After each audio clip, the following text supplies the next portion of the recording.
welcome to another Port of Long Beach update. I'm Mario Cordero, CEO of the Port of Long Beach.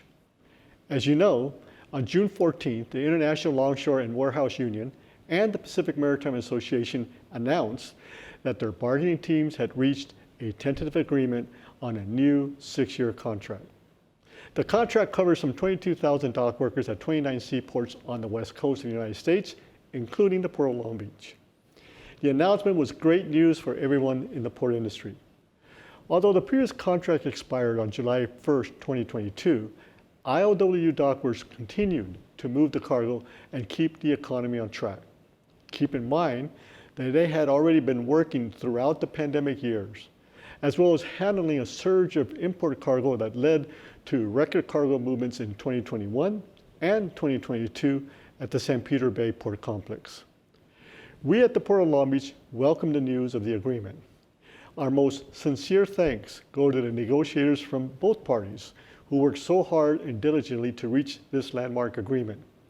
We thank the leadership of both organizations, the PMA President James McKenna and ILWU President Willie Adams. And today, we have with us a very special guest, Mr. Willie Adams himself. Welcome. Hello. Willie Adams was elected ILWU International President in 2018. He previously served 5 consecutive terms as the ILWU International Secretary Treasurer starting in 2003. He was born in Kansas City, Missouri, and grew up there.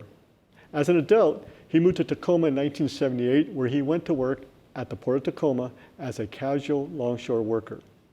He moved up the ladder, becoming a full member, and then a Marine clerk, and then getting involved in leadership.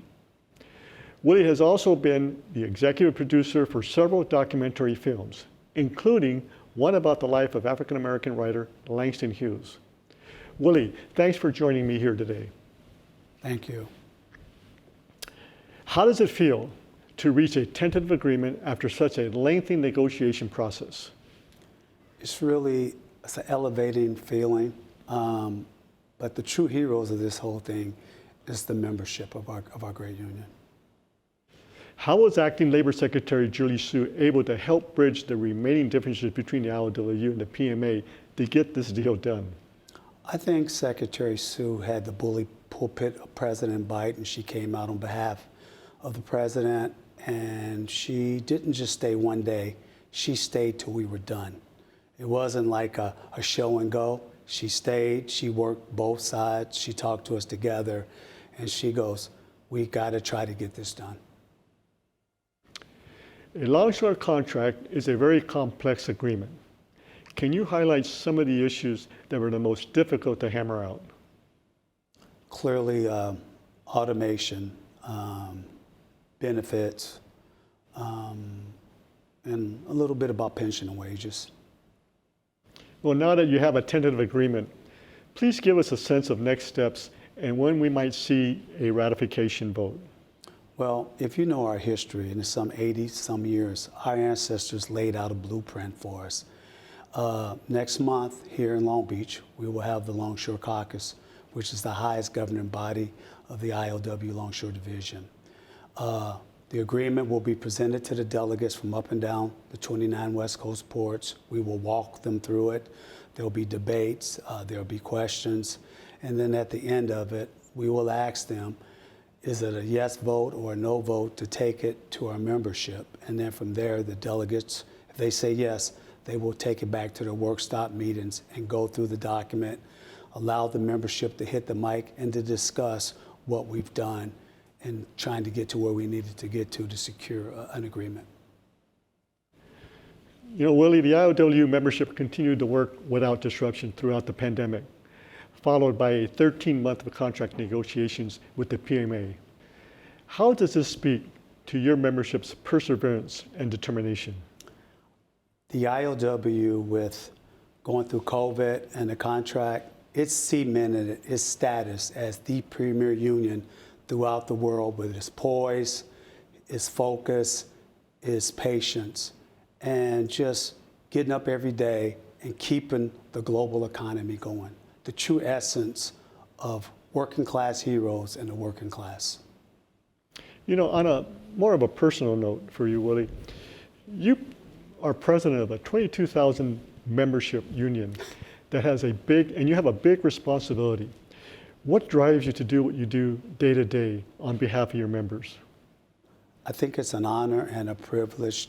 Life is short, and to get up every day to know that we get to serve something for me greater than myself, and just that I'm a servant, right? The real power of our union is the rank and file, and you realize your time is short because you only have a certain amount of time, and then the time comes where it's time for a new face and a new voice to lead, because life is about progress. And being the 7th president, I've had an opportunity to work with so many gifted people.